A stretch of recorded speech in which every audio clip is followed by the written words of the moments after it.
नमस्कार दोस्तों, मैं राहुल पांचाल। स्वागत है आपका हमारे official YouTube channel exam assets पर।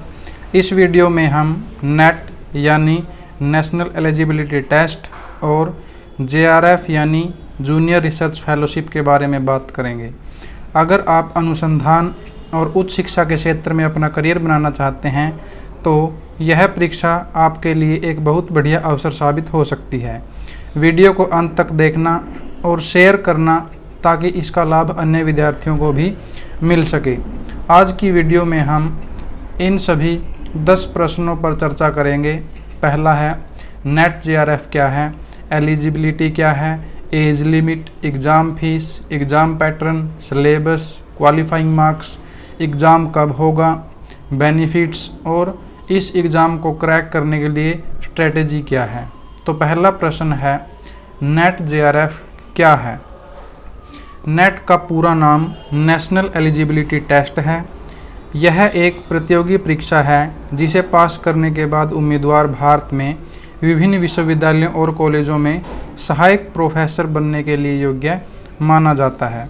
यह परीक्षा अलग अलग विषयों में आयोजित की जाती है, जैसे कला, वाणिज्य, संगीत, इतिहास, संस्कृति, जीव विज्ञान, भौतिकी, रसायन विज्ञान व जनसंख्या शास्त्र इत्यादि। यह परीक्षा आर्ट व कॉमर्स वर्ग के लिए एनटीए यानी नेशनल टेस्टिंग एजेंसी द्वारा तथा साइंस वर्ग के विद्यार्थियों के लिए सीएसआईआर यानी council of scientific and industrial research द्वारा संचालित की जाती है। जेआरएफ क्या है। जेआरएफ का पूरा नाम जूनियर रिसर्च फेलोशिप है। यह एक सर्टिफिकेट है जो नेट में ज़्यादा कट ऑफ के साथ क्वालिफाइड अभ्यर्थियों को दिया जाता है। इसमें उम्मीदवार को अच्छी खासी छात्रवृत्ति भी मिलती है जो उनके रिसर्च कार्य के लिए खर्चों की भरपाई करने में सहायता करती है। यह फेलोशिप किसी केंद्रीय विश्वविद्यालय में पीएचडी में एडमिशन लेने के बाद ही मिलती है। और दोस्तों, नेट व जेआरएफ दोनों के लिए एक ही एग्ज़ाम है, एक ही सिलेबस है, अलग से कुछ नहीं होता। बस फ़र्क ये है जिसने कम स्कोर किया है उसे नेट क्वालिफाइड मानते हैं और जिसने ज़्यादा स्कोर किया है उसे जेआरएफ क्वालिफाइड मानते हैं। दूसरा प्रश्न है एलिजिबिलिटी। नेट के लिए एलिजिबिलिटी योग्यता क्या है। उम्मीदवार भारतीय होना चाहिए। आवेदकों के लिए मूल पात्रता किसी मान्यता प्राप्त विश्वविद्यालय से संबंधित विषय में मास्टर डिग्री होना है। पीजी में पढ़ रहा विद्यार्थी भी आवेदन कर सकता है। मास्टर डिग्री में जनरल वर्ग के लिए कम से कम 55% और अन्य वर्गों के लिए 50% अंक होने चाहिए। थर्ड क्वेश्चन है एज लिमिट।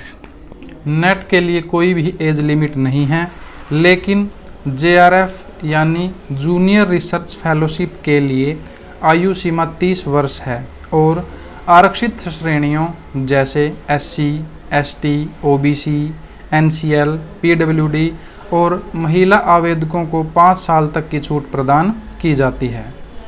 अगला प्रश्न है एग्ज़ाम फीस, परीक्षा शुल्क। जनरल एंड अनरिजर्व्ड कैटेगरी के लिए आवेदन शुल्क 1500 रुपये, ईडब्ल्यूएस, ओबीसी एंड एनसीएल के लिए 600 रुपये और SC, ST, PWD and third gender के लिए 325 रुपये है। फिफ्थ प्रश्न है एग्ज़ाम पैटर्न, परीक्षा का प्रारूप कैसा है। नवीनतम परीक्षा पैटर्न के अनुसार परीक्षा में 2 पेपर 1 और पेपर 2 शामिल हैं। पेपर 1 में 50 प्रश्न जो कि 100 अंक के और पेपर 2 में 100 प्रश्न जो कि 200 अंक के होते हैं। इसमें नेगेटिव मार्किंग नहीं होती। दोनों पेपरों में बहुविकल्पीय प्रश्न होते हैं जिन्हें हल करने के लिए बिना किसी अंतराल के 3 घंटे का समय दिया जाता है। पेपर 1 का उद्देश्य उम्मीदवार की सामान्य योग्यता और पेपर 2 का उद्देश्य अभ्यर्थी द्वारा चुने गए विषय के बारे में उसके ज्ञान का परीक्षण करना है। यह एक कंप्यूटर आधारित परीक्षा है जो ऑनलाइन मोड में आयोजित की जाती है।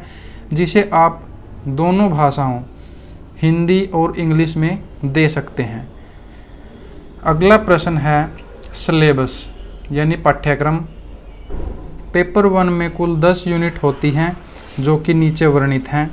पहली है teaching aptitude, next research aptitude, next comprehension, next communication, next is mathematical reasoning and aptitude, next logical reasoning, next data interpretation, next information and communication technology, इसकी शॉर्ट फॉर्म ICT है, next people development and environment, and last यानी 10th unit is higher education system. अब हम बात करेंगे paper 2 के syllabus की। My dear friends, paper 2 का सिलेबस उस विषय में आता है जिसमें अभ्यर्थी ने PG किया हो। UGC नेट कॉमर्स सिलेबस नीचे वर्णित है जो इस प्रकार से है। First unit business environment and international business, second accounting and auditing, next is business economics, next business finance, next business statistics and research method, next business management and human resource management, next banking and financial institutions, next marketing management, next legal aspects of business, and last is income tax and corporate tax planning. My dear friends, दोनों पेपरों का पाठ्यक्रम विस्तार से PDF में बताया गया है जिसका लिंक वीडियो के डिस्क्रिप्शन में है। आप वहां पर जाकर देख लीजिएगा। 7th क्वेश्चन है क्वालिफाइंग मार्क्स। उत्तीर्ण अंक सामान्य वर्ग के लिए न्यूनतम योग्यता अंक 40% और आरक्षित वर्ग के लिए 35% है। नेट कट ऑफ विभिन्न मापदंडों पर निर्भर करता है। 8th क्वेश्चन है एग्ज़ाम कब होगा। नेट की परीक्षा साल में 2 बार होती है जो जून व दिसंबर के महीने में आयोजित की जाती है। अब नेक्स्ट क्वेश्चन है नेट JRF क्वालिफाई करने के क्या क्या फ़ायदे हैं। पहला फ़ायदा तो ये है नेट JRF क्रैक करने के बाद आपको शोध कार्य और पढ़ाई करते समय 31,000 रुपये शुरुआती 2 वर्षों के लिए और 35,000 रुपये शेष कार्यकाल के लिए हर महीने छात्रवृत्ति मिलती है। आप किसी भी भारतीय केंद्रीय विश्वविद्यालय में रिसर्च स्कॉलर बन सकते हैं। सहायक प्रोफेसर के पद पर भी आप कार्य कर सकते हैं। आपके मौजूदा पद से पदोन्नति होने की संभावना भी बढ़ जाती है। जब आप किसी नौकरी या शोध साक्षात्कार में उपस्थित होंगे तो आपको अधिक प्राथमिकता मिलेगी। नेक्स्ट इज यदि आपको प्रोफेसर बनना पसंद नहीं है तो आप PSU यानी पब्लिक सर्विस यूनिट्स के लिए उच्च वेतन पर काम करने का अवसर प्राप्त कर सकते हैं। उसके बाद आप अपने विषय में संबंधित पुस्तकें लिखकर प्रकाशित करवा सकते हैं। अब हम बात करेंगे स्ट्रेटेजीज़ के बारे में। नेट JRF क्वालिफाई करने के लिए किन किन रणनीतियों को अपनाना चाहिए। पाठ्यक्रम में महत्वपूर्ण विषयों का विश्लेषण करें, सही अध्ययन सामग्री चुनें, एक यथार्थवादी टाइम टेबल तैयार करें, पाठ्यक्रम के विषयों पर नोट्स बनाएं, पिछले वर्ष के प्रश्नों का अभ्यास करें, मन लगाकर रिवीजन करें, अपनी तैयारी का विश्लेषण करने के लिए मॉक टेस्ट लें। माय डियर फ्रेंड्स, आज के लिए इतना ही।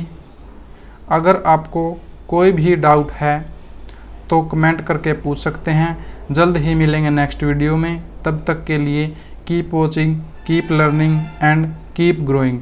जय हिंद।